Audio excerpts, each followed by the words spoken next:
Hello everyone, Sidious Obsidian here, and today I decided for this vlog something that I've not done, and that is to talk about the various bits and pieces that I've collected over the past,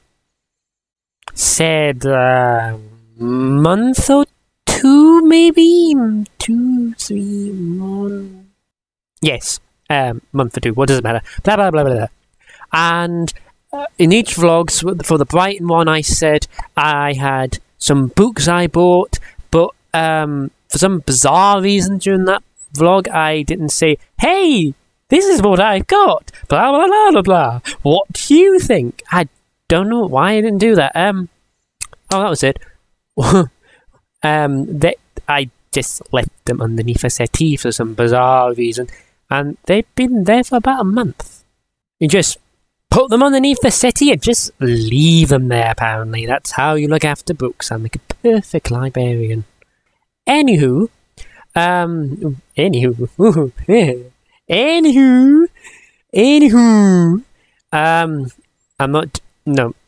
never doing that again in the history of anywho's. I'm not doing that again. I stepped over the line there. I'm not being that weird again. Anyway, not just Brighton. What else have I got? No, I don't know if I said this in a vlog recently, but I also went to Nice. Yes, I did. I'm not. Did I? Yes, I did, because I made one of those silly little jokes about I went to Nice. My parents were like, okay, and have a nice day. But no, Nice was the Bedford Comic Con, and I still have no bloody clue what nice means. You know, I should have some sort of follow back. I should be able to say, hey, blah, blah, blah, this is what this means, and ha, ha, ha, ha, ha. But no, I haven't done that. It's a bit disappointing, I guess, I suppose. So, anywho, let's talk about the stuff I got from Brighton, and then the stuff I got from Nice, and then we'll just talk about the week gone by. How about that? I'll promise you, it won't be as depressing as the last one. I don't know what was wrong with me in the last vlog. It was sort of like, I have got depression and I want to slit my throat. Okay, not that with that much comical timing. I didn't want to go, slit my throat, happy, happy, happy, Larry, Harry. And in all seriousness, depression is a very serious mental illness, and it should not be taken with such happiness and jokes, and slitting your wrists is something not to laugh about. Did I say wrist? No, throat. Something not something to laugh about. Don't laugh about it. That's we'll move on. The best thing to do. Anyway, let's talk about some things I got at Brighton. I got three books. I got 3 books. Those, well, it was kind of, I got them here, if you wonder why I keep looking over here. One was, well, it was an expensive purchase, I will admit. It probably would have been the cheapest if I was going to buy that gramophone I was eyeing up for a good period of a day, and I'm glad I didn't buy it, because I have nowhere to put it. And the other thing is I don't know, it's easy to hide a violin in the backseat of a car, but I don't see how easy it would be me to hide a gramophone at the backseat of my father's car. Although, be it the violin case was black, and it was dark, and we were leaving the hospital. And you know, if I wasn't just an honest person, he would have been satisfied in thinking it was their friend in the hospital's violin. And you know what? I think I should have stepped to that story. I should have kept to that story. Anyway, God, imagine me bringing a gramophone home. It would be like, la la la la la la. I've got, you know, what sight would that be running across Bedford car park with me carrying a gramophone in both hands? Well, maybe I might not have been able to carry it me and Davinator 500 just kind of get in the car. You know, I had a backup plan. If I did buy it, it would have gone something like this. Dad, why is there a gramophone entering the boot? Oh, no, it's not mine. How would you feel if it was mine? I wouldn't be too pleased. Well, that's fantastic. It isn't mine, it's Davinator 500, and I'm just helping it into his boot. Yeah, of course, he wouldn't stick to the plan and be sort of like, no, not mine. What the hell? So, yeah, it's not mine, so that's all that why am I talking about a gramophone? So, the most expensive journey on my trip was...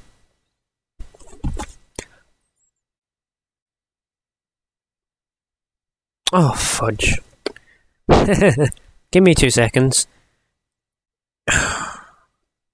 Yes, I am such a patron and looking after books. I shove them underneath the settee and leave them there for a month, and then I pick up the book box and just casually just throw them onto the floor. That's how much I'm devoted to looking after books. Oh, bloody embarrassing. That's 1. This is 2. And this is 1. Yeah, so I bought this colossal thing. I don't know if you can see it properly. I'll get out the shot so maybe it'll focus a bit better. Too much reflection. But it roughly says Nausicaa, Valley of the Wind. And you know what? I am 100% certain that's how you pronounce it, because it's like something from like the movie or the trailer just rings in my bell and just says Nausicaa. But me and Cracker Jacks did have a slight disagreement of the pronunciation. It was backwards and forwards like Punch and Judy. I was Punch going Nausicaa, and she was Judy going Nausicaa. And I was like, well, why would it be Nausicaa? It's like I don't know, mouse. Mousicaa! It sounds like something a little bit... I don't... She was a strong hero, role model for women everywhere. Why would she have such a, frilly name? Of course, she did say, why would it be called Nausicaa? It sounds like you're going to throw up. So, to settle that once and for all, I'm going to look up some trailer cinematics to try to work out who's right. And don't like to inflate my own ego, but I think we know who's going to be the winner here. Okay, so just give me 2 seconds. Well, chances are this is going to be several minutes of me just looking for it, so just bear with me. Mwah, we'll win. I've never lost a bet yet. Okay, I've lost. I've lost. I've lost again. No surprise. But it is sort of Nausicaa, but it's really odd because I've watched a few, various Japanese trailers, and it sort of depends on whether you're male or female on how I can't do a woman's voice, can I? Hello, how are you doing today? Okay, that just came across as a creepy... I don't know, that was supposed to sound suave and sophisticated, but that just came across as, oh, hello. Yeah, that's just creepy. Don't do that voice again. Don't do that again. Yeah, because the male voiceover for the trailer pronounced it different. He pronounced it as Nausicaa. Nausicaa. Nausicaa. I don't know. I like that one because it's got a bit of a kick to it. It doesn't sound as timid as Mousicaa. But then again, the female voiceover for the Valley of the Wind pronounced as Mousicaa! Mousicaa! I don't know, I just have an image of an anime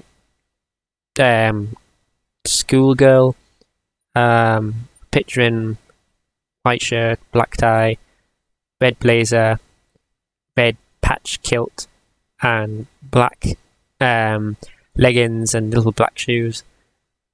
Maybe long blue or purple hair and matching eyes, or one of the two. I don't know why I'm imagining that. I just think that's, I don't know, it's a type of genre you just expect school girls to be dressed like that, but I just, going over a hill, lovely sunny day, and just standing on a right leg, left leg kicked out to the side, going Nausicaa, and then just swapping over and standing on the left leg, right leg out, going Nausicaa, in a sort of ha-ha sort of mood. I've worked with Japanese people before, that's another story, and working with Japanese women, they are very strange customs, to say the least, and they are very much I'm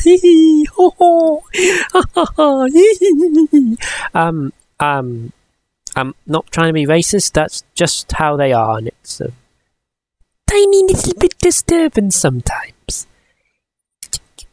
Yeah, quite. If you're going for work experience, don't try working for a Japanese car company, because the women, the office workers, the Japanese women will go up to you and go, why do they do this? Really odd. If it wasn't for the manager to go and go, that they went, it was so surreal. It was like it wouldn't happen to a normal person. Anyway, and I thought, why do I pronounce it as, I'm doing a lot of hand action. Well, not that hand, not this sort of hand, this hand action. Like I'm going to take off to the sky. But why do I pronounce it as Nausicaa? And it turns out the English dubs of Sir Patrick Stewart, Man in Heaven, pronounces this as Nausicaa. And it's still got the sort of, he might have been trying to emulate the kick sound that the Japanese men have, which is Nausicaa, and then he pronounced it as Nausicaa instead. But the Americans, they pronounce it as Nausicaa, Nausicaa, Nausicaa, Nausicaa. What the flippin' hell is Nausicaa? I mean, there's a collector's edition review, I think, of this on YouTube, and he pronounced it as Nausicaa. It just sounds like the Cat in the Hat is having a flipping heart attack. Nausicaa, Nausicaa, Nausicaa. That came across as either Irish or Welsh, or maybe a demented mix of the both. But anyway, I've read bits of it. Sorry, Jacks, I'm not a... I read in bits and pieces.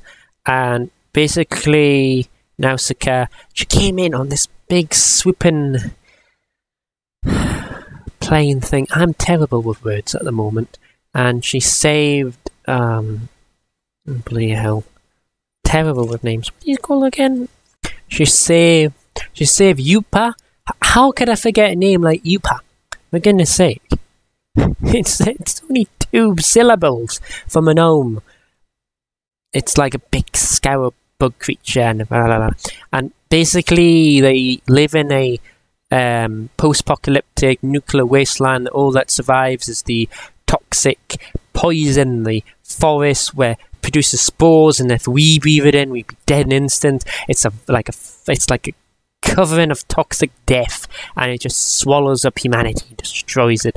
But there's a few, and the loose remnants of humanity forms like kingdoms, so to speak, and our one focuses on the Valley of the Wind, this lovely luscious green area, and Yupa is looking for the, I don't know, Master Chieftain, I don't know, the hero that saved the day, the man that wears the blue cloak, that will unite the kingdoms and bring forth a new age, a glorious age. But Nausicaa is being nominated by her father to go to war with the neighbouring kingdoms over the crisis of the encroaching Ohms, and they're leaving the toxic forests to go out and consume the world. And that's the gist of it. I guess so far. I've picked up from reading only about 8 pages, but yeah.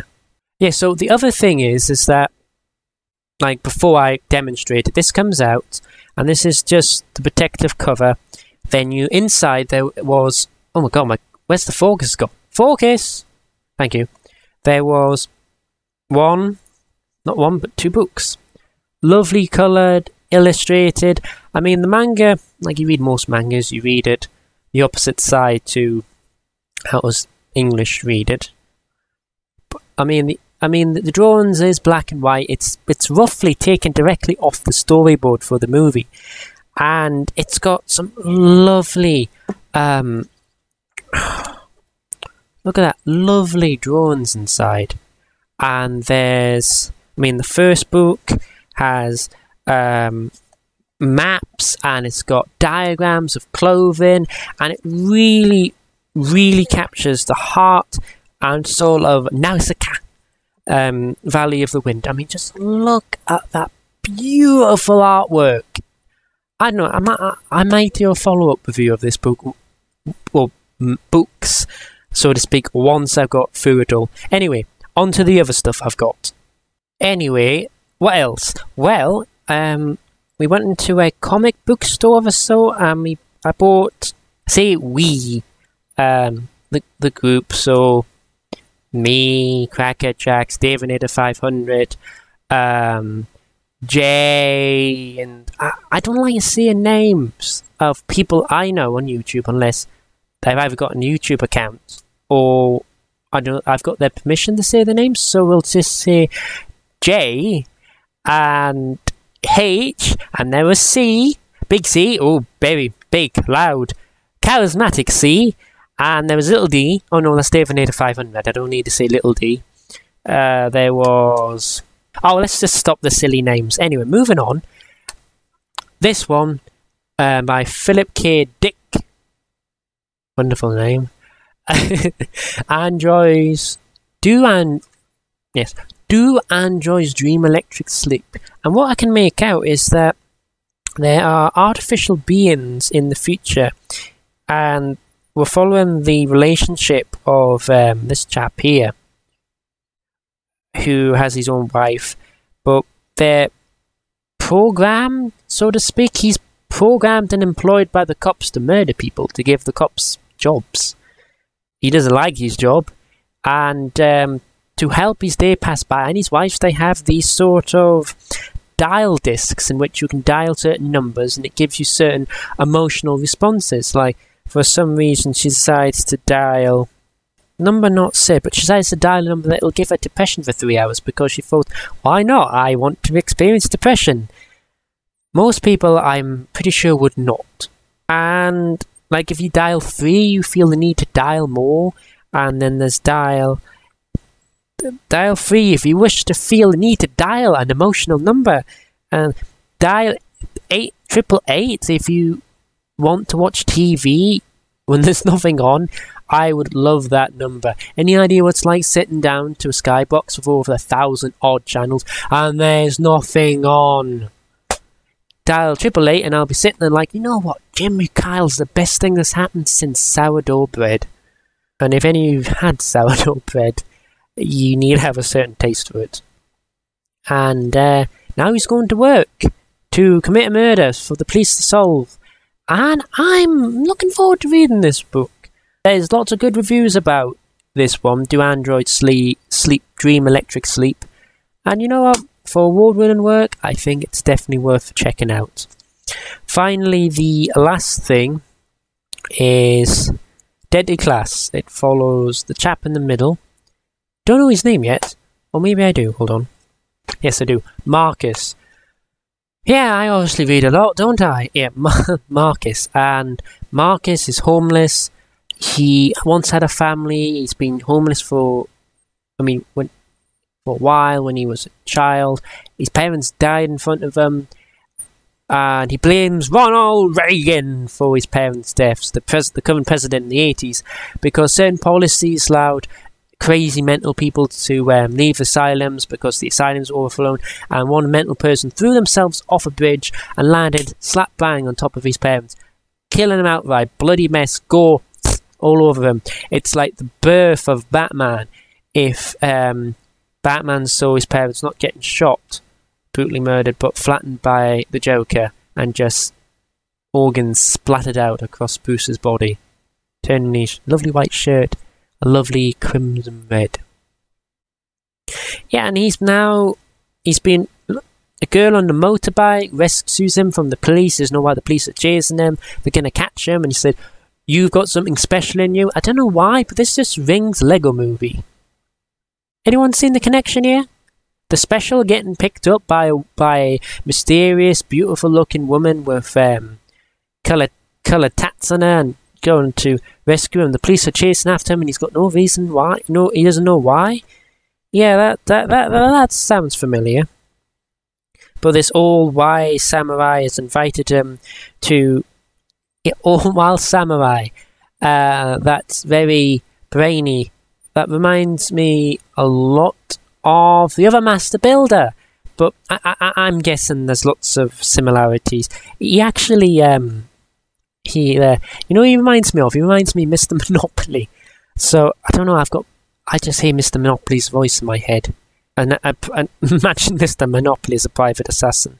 But I'm up to the part in which he is invited to the underground layer in like this massive mansion and school, academy, underneath the city. It's like, I don't know, if Batman decided to have the Dark Knight training school for Ra's al Ghul assassins underground. And the school's called the King's Dominion School of Deadly Art. Whoa! At night we got some free stuff. I've kind of lost some of the other free stuff. Oh no, hold on, it's in here. It's in my lovely little nice goodie bag. Some of it I haven't actually looked over. Because it just looked like pieces of, strange trinkets. One was Rocket Raccoon. It's a piece of... Oh, well, it's gone. Never to see it again. This is coming to a YouTube channel near you, eventually. Love a little Easter egg. Anyway, free comics. One was Batman, Detective Comics 27. The other one, which was all new X Factor, not Simon Cowell X Factor, I mean Marvel X Factor. This is issue 1. And then there was Inhumanity. Dropping them all over again. It seems that the Batman and the X Factor were coming in all goodie bags, and then there were a couple of surprises thrown in, and I got the surprise which was Inhumanity. Some people got Spider-Man or Wolverine. Anyway, the lowdown of the comics, I would say, all three of them interesting comics, but my favourite one would have to be the Detective Comics. I mean, I love Batman. But this one was nice because they're celebrating 75 years of Batman. Can you believe it? And you know what's also cool? I mean, I'm only 21. I'm definitely going to see Batman's 100th anniversary. Oh god, it's going to be a blast. Currently, in my current financial situation, I couldn't see the 75-year event of Batman, but I'm nowhere in hell missing the 100th event, because let's be honest, I'm probably not going to be around for the 200th anniversary of Batman. So, 100th centenary, in my brain, I'm going to see that. And anyway, what I like about this one, because it has Golden Age Batman, or it might be Silver Age. I'm sorry for you who read this and like, Golden Age, it's not Golden Age, it's a Silver Age! Please don't explode on me. But it's one of the original comic designs. Just look at that. I'm pretty sure that is Golden Age right there. Earliest Batman. And what's nice is that it's an early comic, and it has the same sort of lovable sort of feel to it, and then they take the same story but do a modern twist. And it reads the same but different. It's the idea that Batman's evolved and developed and has turned into something different for each matching generation, for each passing decade. And the final comic is the first two comics merge the old style mixed in with the new lingo for Batman, which was very nice. An interesting story. The third was a surprise chapter, and I really like the style of it. Look at that. Very Neo-Gotham style, and Batman Beyond, or Batman of the Future, depending on which country you saw the show in. But the third comic is about generations in the future, how Batman will continue to evolve in the comics, how we perceive him and how he will adapt for each new generation. Yet, with each passing generation, some things, like the Joker, may always stay the same. The other comic, I don't know, I think this is probably my least favourite, not just because of the name X Factor. It follows Gambit, who for some reasons fallen out of the X-Men, and he is invited to join this corporate espionage team done by Seville Industries. And, I mean, they think, well, if the UN has a team of super mutants and the X-Men can have their own little team, why can't we to do our dirty work? And Gambit just seems like a rough and ready sort of chap, a bit like Wolverine, you know, live life on the wild side. But at the same time, I do think there's a great deal of... I'm looking down, I'm looking at the stomach and my crotch, I'm looking at the magazine, but certain type of insecurities, and I don't know, this is one of the main reasons I have trouble getting into comics, because even if there's a new issue starting from number 1, there's a lot of backstory that's happened in previous arcs, lots of characters, I just don't know who they are, but they just seem to know each other, and it was a good read, but I've got no idea why on earth half of this has happened in the first place. This was a really good comic. This was middle-ish, because I had the same sort of problems as X Factor, because I don't really understand why Iron Man's wearing a black suit, and why the Avengers have teamed up with the X-Men, and what's going on, who are the Inhumanities. I have not read much Marvel, or I'll rephrase that, I've not watched much Marvel. The only shows I remember on screen when I was a kid that was Marvel was Spider-Man, the Spider-Man Adventures, something like that, and then the Ultimate Spider-Man, and then there was the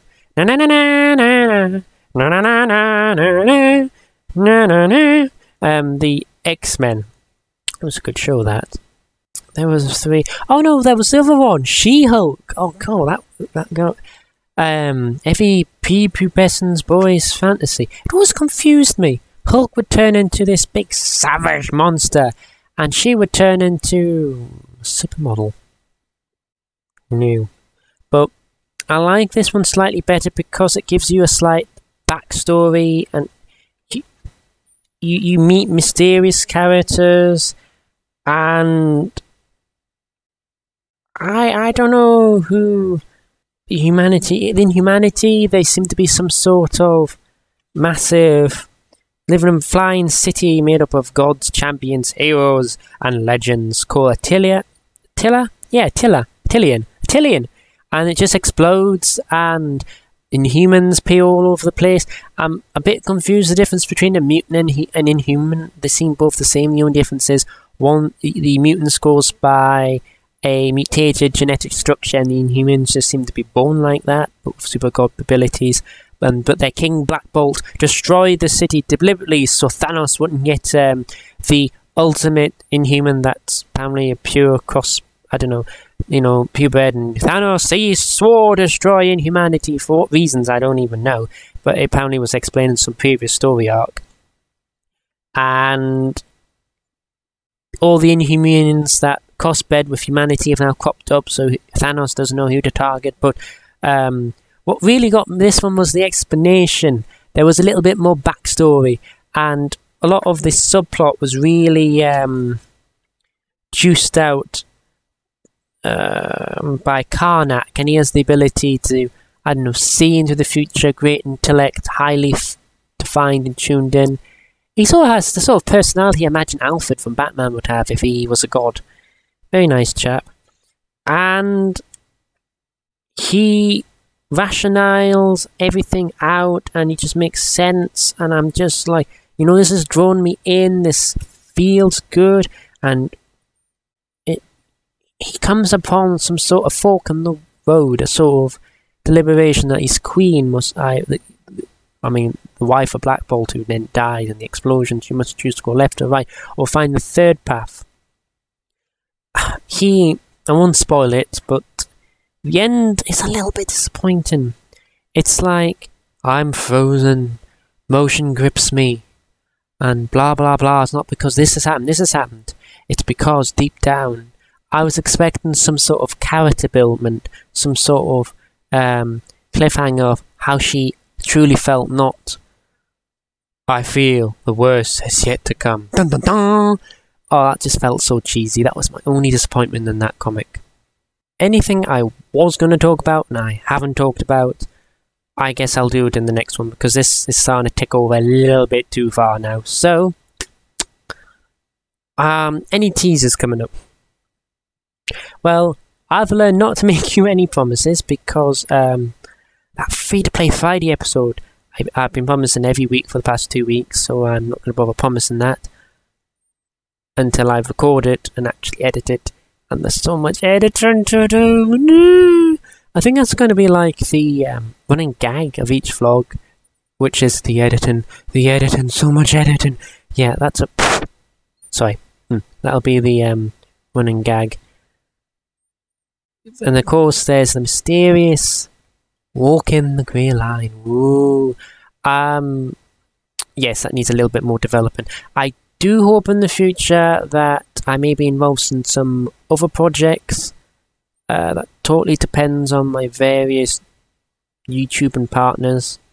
Whether, I don't know, I'll set a good example and pull my finger out and get on with stuff. And anyway, this is Sidious Obsidian, and Sid is signing off. Bye!